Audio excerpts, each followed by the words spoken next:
પ્રભુની અત્યંત કૃપાથી પૂરણમલ ક્ષત્રિયએ ભગવાનના જ મનોરથને સુચારુ રૂપથી सिद्ध કર્યું। भगवान ने ही स्वयं पूर्णमल क्षत्रियों को स्वप्न में आज्ञा की कि तुम जतिपुर आओ और गिरिराज बाबा के शिखर पर मेरे सुंदर मंदिर का निर्माण करो। और वो भगवद आज्ञा को शिरोधान्य करके पूर्णमल क्षत्रिय ने वित्तजा सेवा को समर्पित किया और भगवान के दिव्य मंदिर को बनाने में स्वयं ही निमित्त बने। मनरूपी रथમાં વિરાજમાન થઈને ભગવાન જે કંઈ પણ પ્રેરણા કરાવે, ઈચ્છા કરાવે, એને આપણે મનોરથ કહીએ। જ્યારે જ્યારે જીવનમાં લૌકિક ઈચ્છા થાય અને લૌકિક ઈચ્છા પરિપૂર્ણ થાય ત્યારે સમજજો એ ભગવાનની દયા છે। પણ જ્યારે જ્યારે જીવનના અંદર અલૌકિક ઈચ્છાઓ પરિપૂર્ણ બને, અલૌકિક મનોરથો પરિપૂર્ણ કરે ત્યારે સમજજો એ ભગવાનની કૃપા છે। दया का संबंध लौकिकता के साथ है और कृपा का संबंध अलौकिकता के साथ है। बाह्य जगतना अंदर तमने यश मळे, कीर्ति मळे, समृद्धि मळे, धन मळे, संपत्ति मळे અને કેટલું પણ સાફલ્ય તમને પ્રાપ્ત થાય એ ભગવાનની એક લેશ માત્ર દયા છે।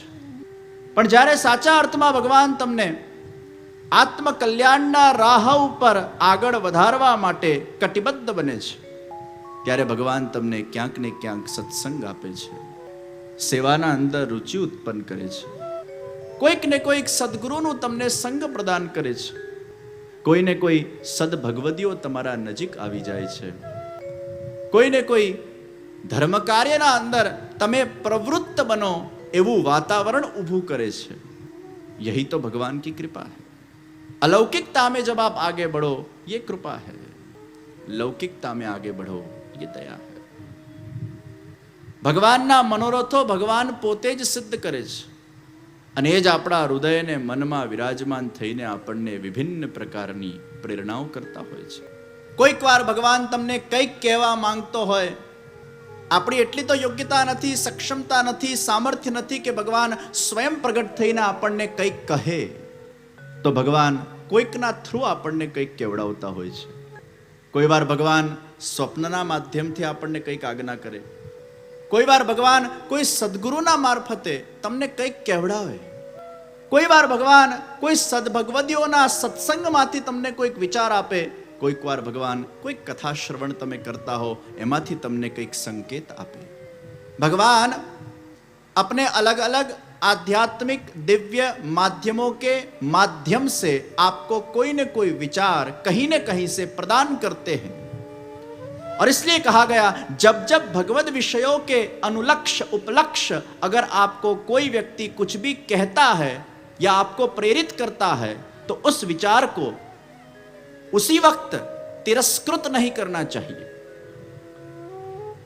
તમને કોઈક બેનપણીએ કીધું કે ચાલ ને આપણે નાથદ્વારા દર્શન કરવા જઈએ અને તમે તરત મોડા પર કહી દો મારા પાસે ટાઈમ નથી, I can not come, it is impossible for me to come, અને તું શા માટે મને આ બધી જગ્યાએ જવાનો આગ્રહ કરે છે, તને ખબર છે ને હું કેટલી બિઝી છું, શું કામ કહે છે? આ રીતે તરછોડીને અગર આપણે કોઈ ભગવદ વિષય અનુલક્ષ્ય અગર તરત મોડા પર ના પાડી દઈએ તો એ ભગવાનનો અપરાધ કહેવાય।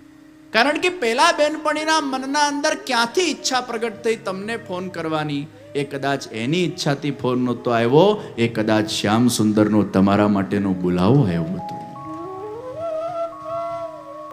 भगवान कभी कभी कहलवाते हैं, खुद तो कह नहीं सकते। जब जब ऐसे कोई विषय की अगर तक हमें प्राप्त होती है, अपॉर्चुनिटी अगर हमें प्राप्त होती है, बनी शके આપણે કદાચ વ્યસ્ત હોઈએ, આપણે ન જઈ શકીએ, પણ મોડા પર મુખરતા દોષ નહીં કરવો, મોડા પર ના પાડવી એને મુખરતા દોષ કહેવાય। તો એનું બોલવાની એક પદ્ધતિ છે। અત્યારે તો બહુ અનુકૂળતા દેખાતી નથી, પણ ભગવાન ઈચ્છા કરશે તો ચોક્કસ અગર સમય અનુકૂળ બને તો મારી તો ખૂબ આવવાની ઈચ્છા છે।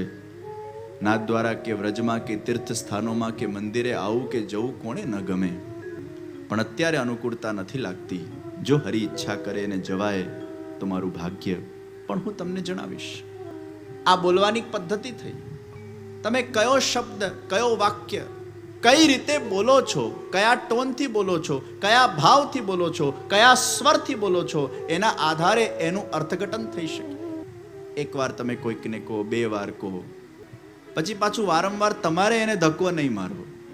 ઘણા પાછા ફોર્સ જ કર્યા કરે, આમ પાછળ જ પડી, ચાલને ચાલને ચાલને ચાલને, એવા પાછળ પડી જાય કે પછી તમારે ન છૂટકે એને ના પાડવી પડે. એટલે સામેવાળાને પણ આપણે શા માટે અપરાધમાં નાખવું? 1 વાર કીધું, 2 વાર કીધું, ઇનફ. પછી એની અનુકૂળતા હશે, તમને જણાવશે. પણ વધુ ને વધુ પછી એને ધક્કો માર કરવો અને એને પાછું અસમંજસમાં મૂકવું એ યોગ્ય નથી. તો ઘણીવાર ભગવાન કોઈક સદભગવદીઓ દ્વારા તમને કંઈક કેવડાવે. ઘણીવાર ભગવાન કથાના માધ્યમથી કોઈક તમને સંકેત આપે. ઘણીવાર ભગવાન કોઈ સદગુરુના માધ્યમથી તમને કંઈક કેવડાવતા હોય. અને ઘણીવાર ભગવાન સ્વપ્નના માધ્યમથી કંઈક કેવડાવે. ભગવાનનું સ્વપ્ન આવે બહુ શુભ કહેવાય. પ્રિયજનો, 3 અવસ્થા છે: તંદ્રા, સ્વપ્ન અને નિદ્રા. તંદ્રા એટલે જ્યારે તમે આલ્ફા વેવ્સમાં છો. આપણા બ્રેનમાં 4 પ્રકારના વેવ્સ છે. When we are conscious, then we have beta waves. When the subconscious mind gets active and when we are in the meditation, dhyan, at that time we are into the alpha waves. When we sleep, we are in theta waves. And when we are unconscious, we are in delta waves. આ તંદ્રા એટલે ઊંઘ અને જાગૃતિ ના વચ્ચેની જે અવસ્થા, ન તમે સૂવો છો ન તમે જાગો છો, એનો જે મિડલ સ્ટેજ છે. જ્યારે તમે એકદમ ધ્યાનસ્થ થઈ જાઓ ત્યારે તમે તંદ્રામાં હો છો. એ સ્ટેજ પર સ્થિર રહેવું બહુ અઘરું છે. યા તો તમે જાગેલા રહો યા તમે ઊંઘેલા રહો. એટલે ઘણા લોકો એ સ્ટેજ પર આમ થોડીક વાર પહોંચે પછી પાછા થેટામાં જતા રહે, ઊંઘ આવી જાય. કોઈક વાર આમ ધ્યાન કરવા બેઠા હોય અને શરૂઆતનો સ્ટેજ હોય સાધનનો અને બહુ એને પ્રેક્ટિસ ન થઈ હોય તો 2-5 મિનિટ ધ્યાન કરે, પાછું ઝોકું ખાઈ લે, એ તરત આલ્ફામાંથી જતો રહે છે થેટામાં. અને ઘણીવાર જપ કરતા કરતા પણ ઝોકું આવી જાય. તો એ સ્ટેજ પર રહેવું એ ઘણીવાર બહુ કઠિન હોય છે. પણ જ્યારે આપણે સૂતા હોઈએ છીએ ત્યારે સૌથી પહેલા ધીરે ધીરે આપણે તંદ્રામાં જઈએ, પછી સ્વપ્ન સ્ટેજમાં જઈએ, પછી નિદ્રામાં જઈએ. સ્વપ્ન એ નિંદ્રાનો એક ભાગ છે, એક લેવલ છે, એક સ્ટેજ છે, એક પડાવ છે, એક સીડી છે. તો તંદ્રા પછી સ્વપ્ન આવે છે, પછી તમે નિદ્રામાં જાઓ છો અને પછી પ્રગાઢ નિદ્રા. આ 4 અવસ્થા છે આપણા ઊંઘની. તો મનોવિજ્ઞાન એવું કહે છે કે તમે અગર સ્વપ્ન સ્ટેજમાં છો એનો અર્થ છે કે તમે બરાબર ઊંઘ્યા નથી. અને બરાબર ઊંઘ ના આવી હોય તો જ સ્વપ્ન આવે. ઇંગ્લિશમાં કહેવાય છે REM, રેપિડ આઈ મુવમેન્ટ. અને રીમ પરથી જ ડ્રીમ શબ્દ આવ્યું છે કે તમે જ્યારે સ્વપ્નમાં આવો છો ત્યારે તમારી આંખો આમ rapidly here and there, here and there, here and there. કદાચ આપણે ઊંઘતા હોઈએ અને આપણું કોઈ ઓબ્ઝર્વેશન કરે તો એને ખ્યાલ આવે કે એ સ્વપ્ન સ્ટેજમાં જ્યારે વ્યક્તિ હોય છે ત્યારે એની આંખો આમ ચારે બાજુ ફરતી હોય છે. Rapid I movement, that is REM. એના પરથી ડ્રીમ શબ્દ આવ્યો. તો તંદ્રા, સ્વપ્ન, નિદ્રા. નિદ્રામાં જતા રહો તો સ્વપ્ન ના આવે, સ્વપ્ન સ્ટેજમાં જ સ્વપ્ન આવે. તો ઊંઘવાની અલગ અલગ અવસ્થા છે. ઘણા લોકો મને કે અમને તો જે સપના જ નથી આવતા. તો બહુ સારું કહેવાય, એટલે તમે બરાબર ઊંઘો છો. સપના આવે એટલે તમે બરાબર ઊંઘ્યા નથી.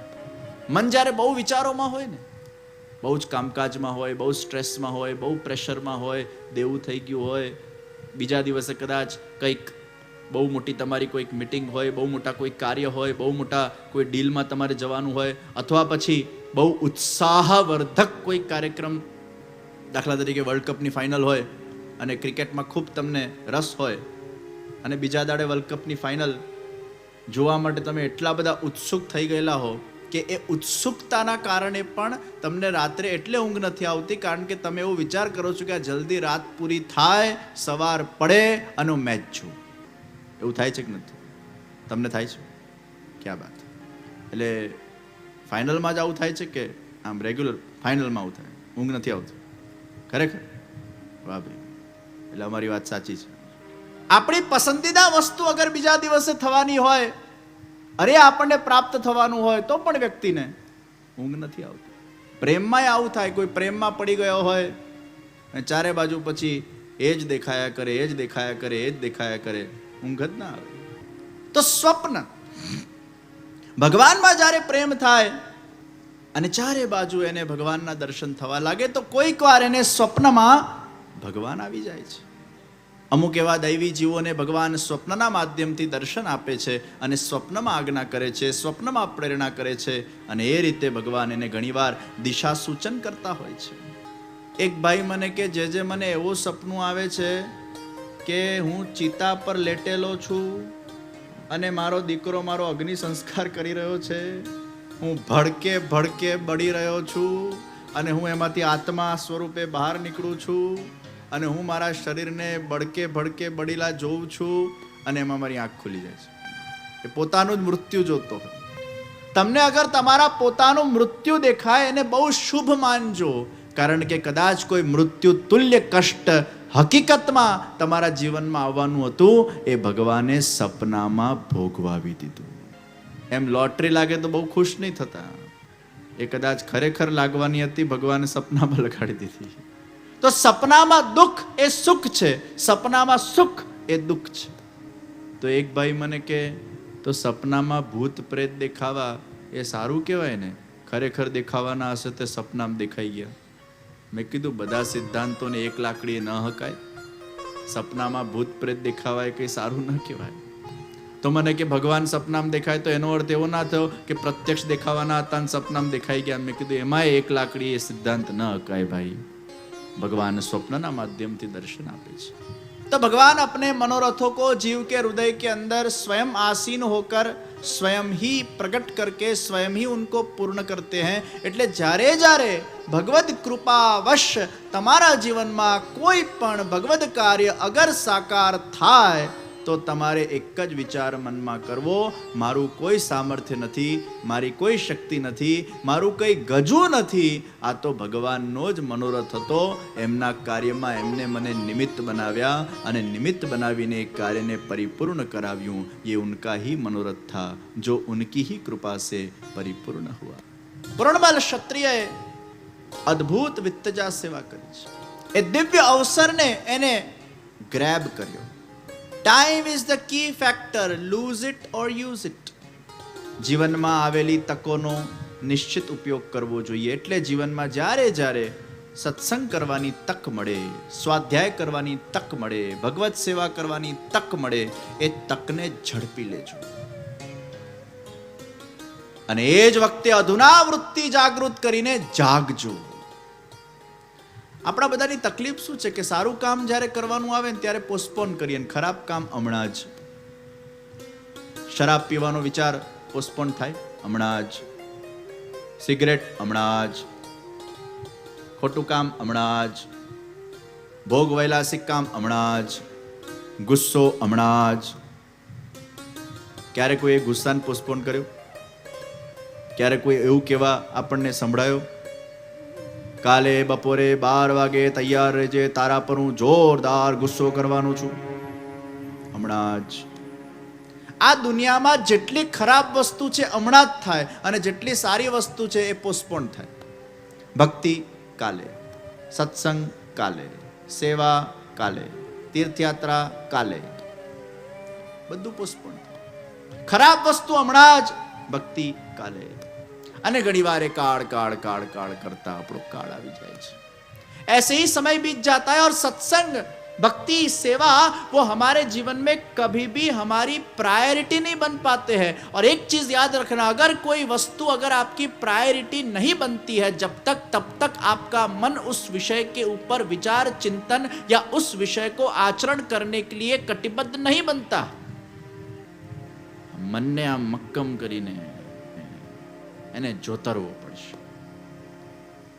એ તો આ ઢીલું પોચું મન લૌકિકમાં જ ભમ્યા કરશે. તો દરેક સારી વસ્તુ આપણે પોસ્ટપોન કરીએ. તક આવે એને ઝડપો. ઘણીવાર ઘણા લોકોને ઘણા વખતથી સેવા કરવાની ઈચ્છા હોય, પણ કંઈક ને કંઈક અંતરાય આવતું હોય, કંઈ ને કંઈ વિઘ્ન આવતા હોય. અને ઘણા બધા વિઘ્ન ખાલી વૈચારિક વિઘ્ન જ હોય છે, હોતા નથી. પણ એના મનથી ને મનથી એવું વિચારી લેતો હોય કે એને એવું લાગે કે આ વિઘ્ન છે, હોતું કશું જ નથી. એ ખાલી માત્ર એક મનોકલ્પિત એક અંતરાય હોય છે. અને આપણું મન છે ને એ બહુ વિચિત્ર પ્રાણી છે. એ શું ને શું વિચારી નાખે ઘણીવાર. Over thinking is also very bad and no thinking is also bad. મેં કીધું ને, પેન્ડુલમ યા તો આમ હોવું જોઈએ, મધ્યમાં હોવું જોઈએ, ના આમ બહુ જવું જોઈએ, ના આમ બહુ જવું જોઈએ. અતિની કોઈ ગતિ નથી. Over thinking. એકવાર બે મિત્ર ઝાડ નીચે બેઠા હતા અને બંને બહુ જીગરી જાન મિત્રો, ખૂબ એકબીજા માટે પ્રેમ. અચાનક એક મિત્ર બોલ્યો કે ક્યાં સુધી આપણે પિતાના પૈસે લહેર કરીશું, હાલને હું એકાદ ભેંસ ખરીદી લઉં. બીજો મિત્ર બોલ્યો હું એકાદ ખેતર ખરીદી લઉં. પછી પેલો મિત્ર બોલ્યો અચ્છા તું ખેતર ખરીદ છે ને તો મારી ભેંસ તારા ખેતરમાં ચરવા આવશે. એટલે પેલા બીજા મિત્રએ કીધું ખબરદાર, મારા ખેતરમાં અગર તારી ભેંસને તું ચરવા લાવ્યો છે તો. પેલો મિત્ર બોલ્યો મારી ભેંસ તારા ખેતરમાં જ ચરવા આવશે. પેલો કે નહીં. પેલો કે મારી ભેંસ તારા ખેતરમાં જ ચરવા આવશે. પેલો કે નહીં. એમ કરીને બંનેમાં યુદ્ધ થયું. પેલો કે તારી ભેંસને મારા ખેતરમાં લાવ્યો તો ટાટિયા તોડી નાખીશ. પેલો કે મારી ભેંસને તું અડક્યો છે તો હું તારા ટાટિયા તોડી નાખીશ. એવા ઝઘડ્યા, એવા ઝઘડ્યા, એવા ઝઘડ્યા, લોહી લુહાણ કરી નાખ્યું. કોર્ટમાં કેસ ગયો. જજ સાહેબે પૂછ્યું કે શું થયું ભાઈ, તમે બંને તો બહુ જીગરી જાન હતા, ખાસ મિત્રો હતા, અચાનક શું થયું? તો પેલા મિત્રએ બધી સ્ટોરી કીધી કે અમે ખેતર ખરીદવાના હતા અને ભેંસ ખરીદવાના હતા અને પછી એ વાત પરથી વાત નીકળીને પછી ઝઘડો થયો. એ જજ સાહેબે એક પ્રશ્ન પૂછ્યો, ખેતર લેવાયું? એ કે ના. ભેંસ લેવાઈ? એ કે ના. તો શાનો ઝઘડો જ ભલા માણસ? પેલા ખેતર તો લે, પેલા ભેંસ તો લે, પછી નક્કી કર તારી ભેંસ એના ખેતરમાં ચરવા જાય ન જાય. વિચારો વિચારો વિચારો ને કલ્પના કલ્પનામાં જ ઝઘડી પડ્યા. ઘણીવાર પરિસ્થિતિમાં કંઈ જ હોતું નથી, પણ આપણા વિચારોમાં એટલું બધું ઓવર થિંકિંગ હોય છે અને આપણે એટલું બધું વધારે પડતું થિંક કરીએ છીએ અમુક અમુક વિષય ઉપર કે આપણા થિંકિંગના કારણે જ ઘણીવાર આપણને ઓબ્સ્ટિકલ્સ લાગતા હોય છે. ઓબ્સ્ટિકલ્સ હોતા નથી હોતા, આપણે એને બનાવતા હોઈએ છીએ. ઘણા લોકોને સેવા કરવી હોય પહેલાથી નેગેટિવ વિચારે, અમને તો સેવા કરવાની એટલી બધી ઈચ્છા છે પણ જુઓ ને આ 4 દાડામાં કોણ સેવા કરે એટલે નથી કરતા. એટલે 4 દાડાનું બહાનું કાઢ્યું. અમને તો સેવા કરવાની એટલી બધી ઈચ્છા છે પણ શું કરીએ, અમે એટલા બધા બિઝી હોઈએ છીએ ને સમય નીકળતો નથી. સમયનું બહાનું કાઢ્યું. અમે એટલા બધા બિઝી હોઈએ છીએ. અમે એક બેનજી બોલ્યા કે મને તો સેવા કરવાની બહુ ઈચ્છા છે પણ અમારા છે ને પાછળની પેઢીમાં કોઈ કરવાવાળું નથી ને એટલે પછી લાગે કોણ કરે. જાતે ને જાતે જ થોટ્સ ઊભા કરે, જાતે ને જાતે જ નેગેટિવિટી ઊભી કરે અને પછી પોતે એકવાર ઈચ્છા પણ પ્રકટ કરે, પાછું નેગેટિવ થોટ સામે મૂકી દે એટલે ઈચ્છાને પોતે જ મારે. ખુદ ही अग्नि को प्रकट करते हैं और खुद ही उसको बुझा देते हैं. लेकिन हमें जो करना होता है वो करके ही रहते हैं और जो नहीं करना होता उसके लिए एक्सक्यूज ढूंढते हैं. તમે યાદ રાખજો, આપણું મન છે ને એ બહુ અદ્ભુત પ્રકારનું પ્રાણી છે. જે આપણને કરવું હોય છે એ ગમે તે રીતે આપણે કરીએ છીએ અને જે નથી કરવું હતું એના માટે આપણે એક્સક્યુઝ કાઢીએ છીએ. એ મન મનાવવાની એક વ્યવસ્થા છે. જેને ભણવું હોય ને એ સ્ટ્રીટ લાઇટના નીચે બેસીને પણ ભણે અને જેને ન ભણવું હોય ને એ એસી બેડરૂમના અંદર ચારે બાજુ એટલી બધી લાઇટો હોય છતાંય ભણી શકતો નથી, કારણ કે એને ભણવું જ નથી. અને જેને ભણવું હોય તો કમ્ફર્ટ હોય કે ના હોય એ વ્યક્તિ ભણતો જ હોય છે. જે આપણને કરવું હોય છે એ આપણે કરીએ જ છીએ, જે નથી કરવું હતું એના માટે બહાના કાઢીએ છીએ.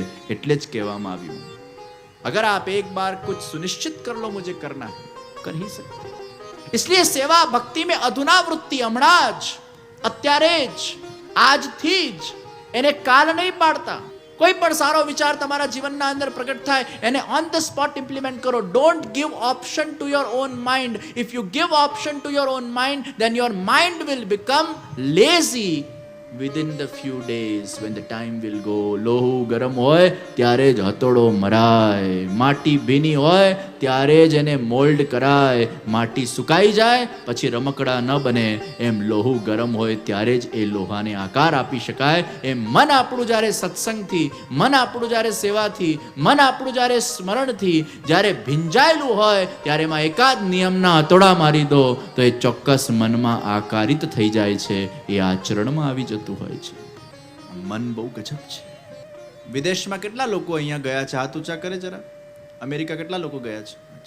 અને યુકે જાઓ કે અમેરિકા જાઓ કે ગમે ત્યાં જાઓ, આપણને જેટલેગ લાગતું હોય છે.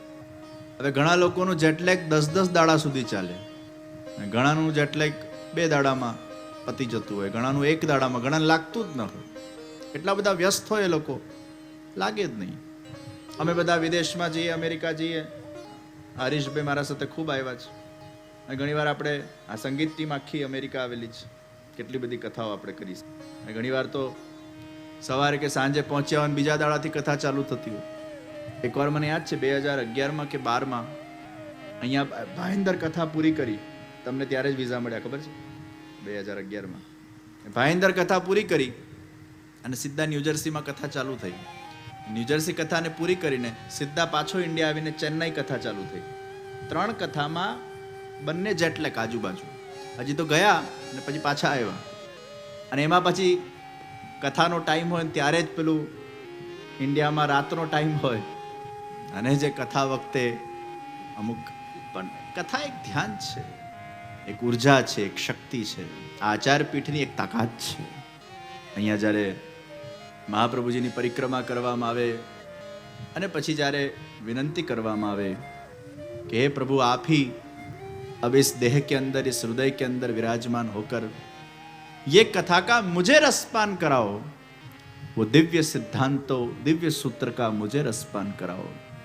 અને પછી અહીંયા આચાર્યપીઠ પર આવીને બેસીએ અને જ્યારે એક મૌન છૂટે ત્યારે એક શરીર યંત્રવત બની જાય છે.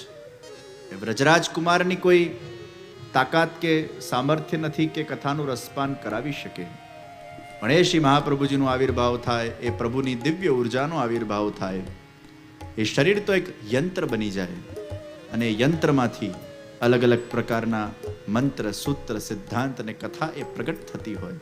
ये करने वाले भी श्याम सुंदर है, वही तो निमित्त बनाते हैं. એટલે પછી એમાં થાક ન લાગે. અને જે કથા કરે, ભાવથી કથા સાંભળે, હરિનામ સ્મરણ જેના જીવનના અંદર હંમેશા સુગંધિત બનેલું છે, એને થાક ન લાગે. એનું મન એવું ભીંજાઈ ગયું હોય, એટલું કોમળ બની ગયું હોય, એનામાં ભગવદ કૃપાજન્ય એક એવી શક્તિનું ઉત્પાદન થઈ ગયું હોય કે એને થાક ના લાગે.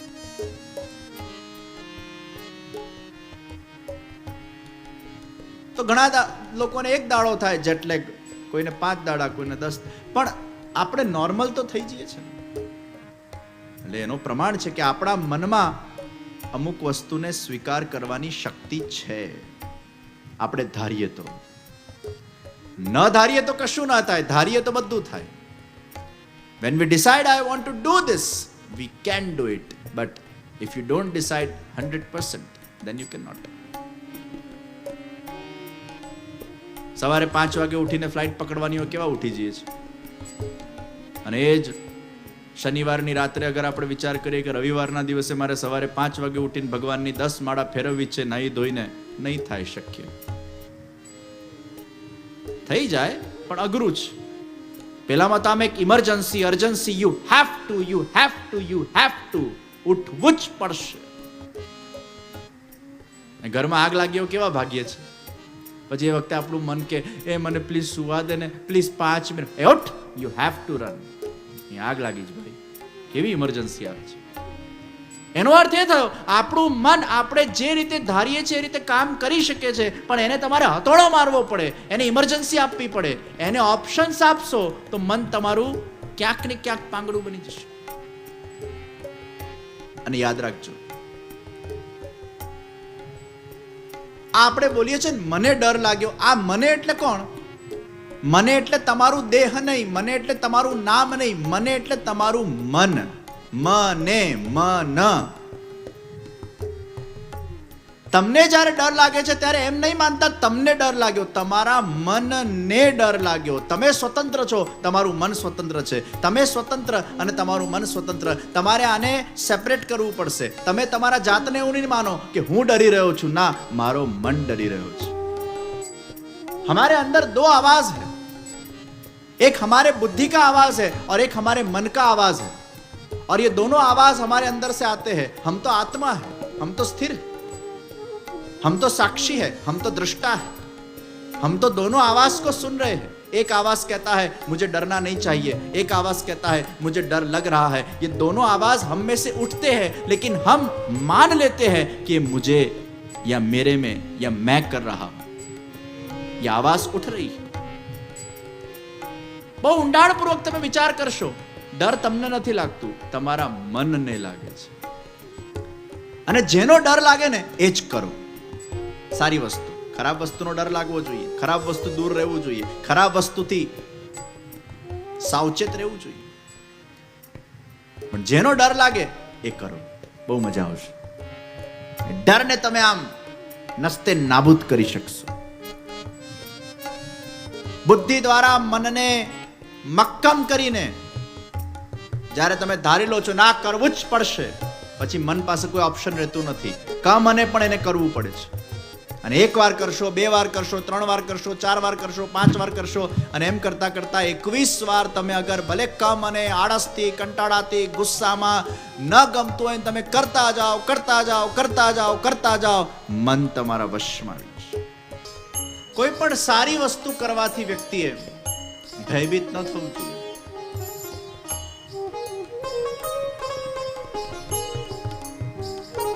એક ભાઈ હતા, એમને સ્ટેજ પર બોલવાથી બહુ ગભરામણ થતી હતી. ઘણા બધાને થતી હોય. એટલે પછી મેં એમને બહુ તૈયાર કર્યા, માંડ ખૂબ પ્રોત્સાહિત કર્યા. મેં કીધું તમે એકવાર તો આવો, અને ભલે કાગળ લઈને બોલો તમે, પણ એકવાર આવો તો ખરા. તમે નિર્ણય નહીં લો તો પછી એમાં બીજો સ્ટેપ જ નહીં આવે. તમે તમારા મનથી દબાતા જ જશો, દબાતા જ જશો, દબાતા જ જશો, પણ તમારે એકવાર તો પહેલ કરવી પડશે તમારા મનને દબાવવા માટેની. એટલે પછી માંડ તૈયાર થયા, કાગળિયું લઈને આવ્યા, અને આવું કંઈ પંખો ચાલતો હશે ને ખબર નહીં કંઈ ખવાનો એવો ઝોકો આવ્યો. આમ હિંમત જુટાવીને ઊભા થયા, કાગળિયું ઉડી ગયું. પછી મારા પાસે આવ્યા, મને કે હવે જિંદગીમાં મને બીજી વાર ઉઠાડતા નહીં. આટલી મહેનત કરીને હું આવ્યો, કાગળી ઉડી ગઈ. ઘણી વાર કેવું હોય છે, આપણે બહુ નેગેટિવ વિચાર કરીએ ને તો ખરેખર એવું જ થાય. મારી ગઈકાલે એમના ત્યાં પધરામણી હતી, તો બધા એવું કે બહુ પંચોલ ટાઈમના 3 વાગે કે એટલે 3 વાગે એમનો ભજન ક્લાસ ચાલુ થઈ જ જાય. બહુ પંચોલ. એટલે ક્યારના રટતા હતા મનમાં, જે ટાઈમસર આવા જ જોઈએ, આવા જ જોઈએ, આવા જ જોઈએ, આવા જ જોઈએ, આવા જ જોઈએ, આવા જ જોઈએ, આવા જ જોઈએ. અને પાછું આપણે જેટલું એવું વિચારીએ ને કે આવા જ જોઈએ, એટલો પાછો મનમાં એક ભય હોય, નહીં આવે તો, નહીં આવે તો, નહીં આવે તો, નહીં આવે તો, નહીં આવે તો, નહીં આવે તો. આ બંને વસ્તુ એક સાથે ચાલતી. હું પહોંચ્યો એમના ત્યાં 3 કલાક લેટ. જેટલો આપણે એવો વિચાર કરીએ ના, પણ એ બહુ ભલા વ્યક્તિ છે, ખૂબ સરસ ભજન ગાય છે, પણ ઘણી વાર આવું થાય. બહુ પાછો વધારે પડતો પ્રેશરાઇઝ કરીએ ને એટલે પછી ઘણી વાર કંઈક એવા સંજોગ થાય કે મોડું જ થઈ જાય. બહુ ખુશ હતા કાલે, મને કે આ મોડા એવા બહુ સારું થયું, 3 કલાક અમારા ભજન વધારે થયા. એટલે મેં કીધું તમારો પંચોલનો ટાઈમ તો સ્ટુડન્ટ માટેનો છે ને, અમારા માટે થોડો છે ભાઈ. એટલે મેં ભાઈને કીધું ભાઈ એકવાર કાગળી ઉડી ગયું તો ઉડી ગયું, પાછું ઉચકો અને બોલો, એમાં શું વાંધો છે. મને ના પબ્લિક સામે મારું કેટલું ખરાબ લાગ્યું, મારી ઇમેજ આખી બગડી ગઈ. મેં કીધું પબ્લિકને કશું યાદ નથી રહેતું, કાલે શું ખાધું એ યાદ નથી રહેતું, તમારું કાગળિયું ઉડ્યું એ હું યાદ રહેવાનું. Public point of view. દુનિયામાં ઘણી બધી વાર અમુક વસ્તુને અગર આપણે ઇમ્પ્લિમેન્ટ કરવી હોય, એમાં પબ્લિક પોઈન્ટ ઓફ વ્યૂ આપણને નડતું હોય છે. આપણે બહુ ઓવર થિંક કરી નાખીએ છીએ. What that person would think, what public would think. અને ઓવર થિંકિંગના કારણે ઘણીવાર યુ લૂઝ યોર કોન્ફિડન્સ. તમે તમારી મસ્તીમાં નથી આવી શકતા, કારણ કે બહુ તમે બીજાનો વિચાર કરો છો. મોટા ભાગના લોકો કેમ મંચ પર આવીને નથી બોલી શકતા? એમના સૌથી પહેલો લોકો શું વિચારશે. હે મારાથી બરાબર બોલાશે કે નહીં બોલાય, કંઈક ઘોટાડો થયો તો, કંઈક તકલીફ થઈ તો, કંઈક કામ અનું આ થઈ ગયું તો, લોકો હસ્યા તો, કોઈ સિસોટી મારી તો, લે પહેલાથી જ પબ્લિક પોઈન્ટ ઓફ વ્યૂ. જમશેદપુરમાં એક નૃત્ય નાટિકાનું કાર્યક્રમ હતું હમણાં થોડાક મહિનાઓ પહેલા. તો એ કાર્યક્રમમાં એક પેલું નૃત્ય હતું, બહુ સુંદર નૃત્ય, માથા પર મટકીઓ બહુ બધી મૂકેલી હોય અને પછી એ નૃત્ય કરે. મોટા ભાગે તો બહુ એરર આવે નહીં, કોઈક વાર એરર આવીએ જાય અને એવું બધે જ થતું હોય. એકવાર મારી ટોરેન્ટોમાં કથા હતી ને ચાલુ કથા, વરસાદ નહોતો પડ્યો, ટેન્ટમાં અને વરસાદનું પાણી આમ નીચે સુધી આવી ગયું અને મારે ચાલુ કથા બંધ કરવી પડી. બોલો, ક્યારે આવું બન્યું નથી. ટોરેન્ટોમાં આવું બન્યું હતું, ચાલુ કથા બંધ કરવી પડી વરસાદના કારણે. આ માઇક ઘણીવાર બગડી જાય, ઘણીવાર અહીંયાથી અવાજ આવવાનો બંધ થઈ જાય, ઘણીવાર મારે કોઈ ભજન ગાવાનું હોય તો પહેલાં ગાઈ નાખે, આવું એ બનતું. એટલે પછી મને લાગેલા મારે ગાવું હતું. એ ઘણીવાર એરરો થાય, ન થાય એવું તો જરૂરી નથી, દુનિયામાં હરેક પ્રકાર કા હોતા. તો માટલું ફૂટ્યું, એ ફૂટ્યું તો ફૂટ્યું, કોઈક વાર થઈ જાય. હવે જે વ્યક્તિના માથે માટલું હતું ને ફૂટ્યું હોય, એને રાત્રે ઊંઘ આવી હોય, એ શું વિચારીને દુઃખી થતો હોય? પબ્લિક, લોકો શું વિચારશે, લોકો શું વિચારશે, લોકો શું વિચારશે. લોકોએ જોયું માટલું ફૂટ્યું, એને સ્વીકાર્યું, બધા લોકોએ વિચાર કર્યો, થાય કોઈ વાર થાય, ઠીક છે, પતી ગયું. પછી લોકો પોતપોતાના કામમાં બિઝી થઈ ગયા. હવે પેલો માણસ બિચારો રોજ વિચાર કરે મારાથી કેમ માટલું ફૂટ્યું, કેમ માટલું ફૂટ્યું, કેમ માટલું ફૂટ્યું. હવે બીજી વાર જ્યાં સુધી એ સફળતાપૂર્વક એનું પરફોર્મન્સ નહીં આપે ત્યાં સુધી એના મગજને શાંતિ નહીં થાય. તો આપણે કેમ દુઃખી થયા? Due to the public point of view concept. એક વસ્તુ તમે સૂત્રને તમારા મગજના અંદર કંડાડીને રાખો કે અગર તમારી ભાવના સારી છે, અગર તમે સત્યના પથ પર આગળ વધી રહ્યા છો, અગર તમે ટેલેન્ટેડ વ્યક્તિ છો, તમારા અંદર સ્કિલ્સ છે, તમારા અંદર હુનર છે, તમારા અંદર શક્તિ છે, કદાચ તમને તમારા શક્તિનો પરિચય હોય પણ નહીં તો પણ તમારા અંદર કંઈક ભગવાન એવી શક્તિ મૂકી છે જે મિલિયન્સ કે લાખો કે કરોડોના અંદર નથી. આ વિચારને તમારા અંદર કેન્દ્રિત કરીને જો બધું જ તમારા અંદર છે અને કદાચ કોઈક વાર તમારાથી કોઈ ભૂલ થાય પણ છે તો એ ભૂલનો તમારે સહજતાથી સ્વીકાર કરવો, એમાંથી શીખીને હંમેશા આગળ વધતા રહેવું જોઈએ. એમાંથી ગભરાવાની જરૂર નથી. ખોટું કરતા પહેલા 10 વાર વિચાર કરજો પબ્લિક શું વિચારશે, પણ સારું કરતા હો, સાચું કરતા હો તો એમાં તમારે કોઈ વિચાર કરવાની એટલા માટે જરૂર નથી કારણ કે તમે સતપથ પર આગળ વધી રહ્યા છો. તમારા મનમાં કોઈ પાપ નથી, તમારા મનમાં કોઈ દોષ નથી. और इसलिए कहा गया हम जमाने से नहीं जमाना हमसे है.